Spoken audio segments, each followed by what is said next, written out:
So I got a question recently about the 10-step guide to yoga class creation that I created and I have available. This is a free download, so you can go to ashesyoga.com/sequencing and you can find this as along with some other mini courses, my ebook. All of it just kind of expands on this 10-step guide to yoga class creation.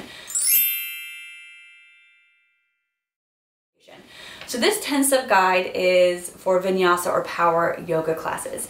The question I got recently was, how do you sequence a yoga class, or what is the difference when sequencing yoga class with the peak pose being a seated pose? And so this, I'm just going to run through it really quick, like super quick. You can always watch my video on the 10-step guide to yoga class sequencing, but I'll tell you real quick what this is.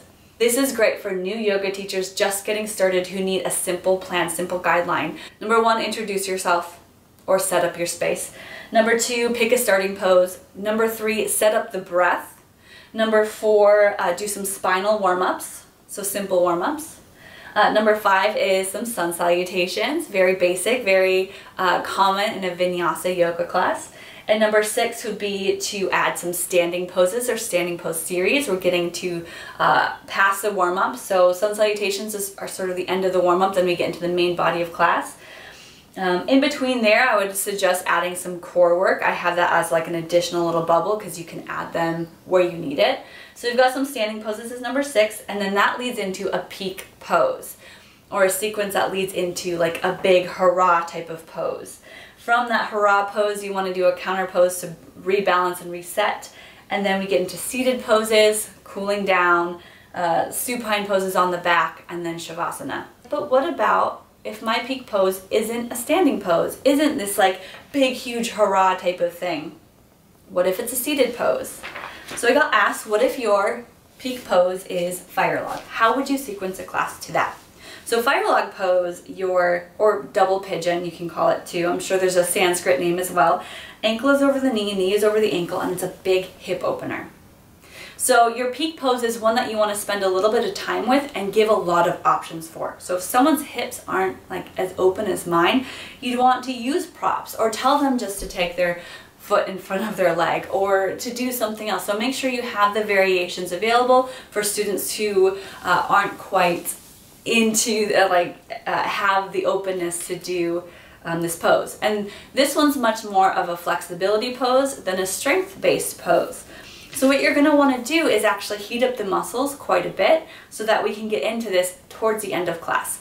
Our peak pose is typically done anywhere from halfway to about 2/3 of the way in our practice. If your peak pose is a seated pose, I would say put that peak pose more towards that 2/3 mark, or right before we really start cooling down and heading to shavasana. So that's completely fine. In fact, you could just take that peak pose and just throw it out and not do a peak pose, and just this would be one of your poses that you do in your practice.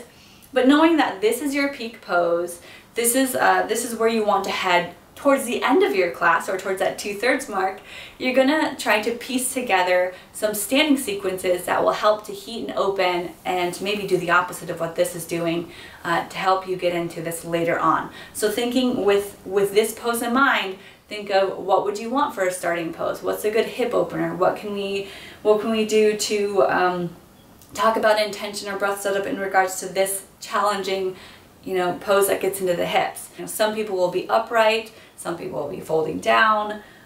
It's actually quite comfortable for me though. I've got to switch it up.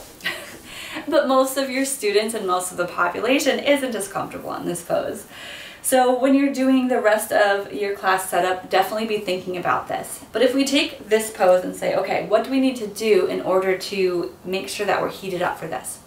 A great pose that complements well with fire log is actually bound side angle. Now you don't have to do it, but that's one that comes to mind for me. So for example, we're getting into these external hips right here. Like this is a lot on the hips, IT band. You might be feeling it in the knee, hopefully not, but you're feeling on the external side of the legs.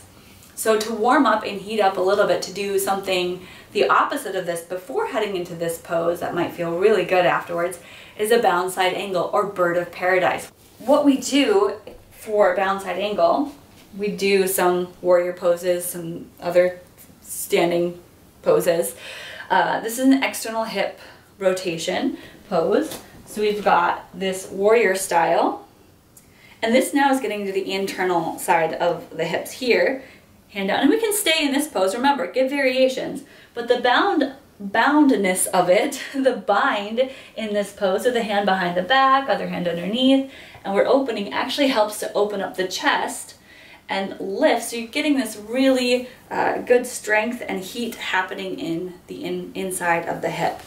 So it's going to feel really good to either do pigeon or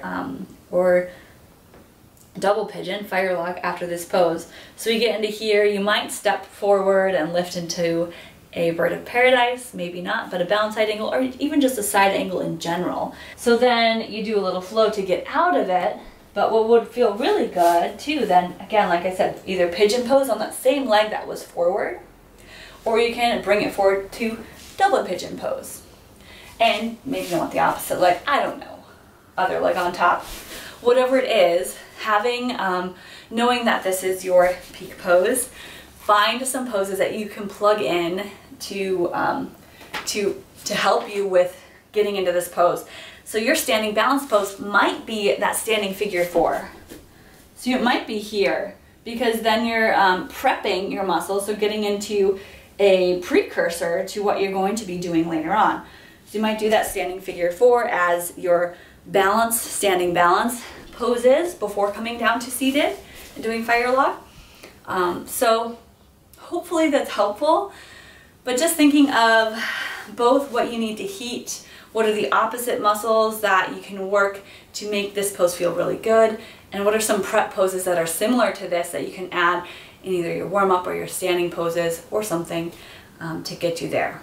Go ahead and try to sequence this class. Like if I were to do this quick, I think a seated pose, an easy seated pose would be the best way to start, because you're like prepping yourself, and you can actually, as a teacher, get a feel for how open people's hips are. So if you start an easy seated pose and you see everybody like this, or needing a bolster, or their legs are forward because their knees hurt, you might have to change it up. You might actually be like, all right, today we're not doing fire log, because if everyone's here, there's no way that they're even going to get to this place. So that's a great place to check in. So start in an easy seated pose, do a breath setup, spinal warm-ups. You want to do some heart opener, maybe some seated cat and cow, the side bends. You don't have to do all of them, but just do some simple movement in your seated pose.